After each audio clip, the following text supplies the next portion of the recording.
মহান, তাই ভারতের যত মুক্তি পিপাসু জানাই তোমাকে লাল সেলাম।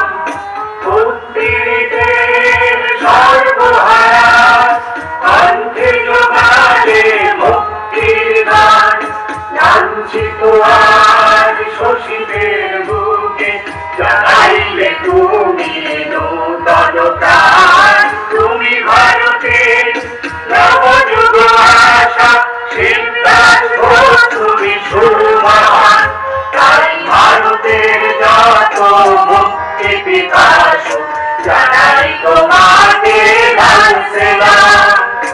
আজ ভারতের দিকে দিকে দেখি গণজাগরণ।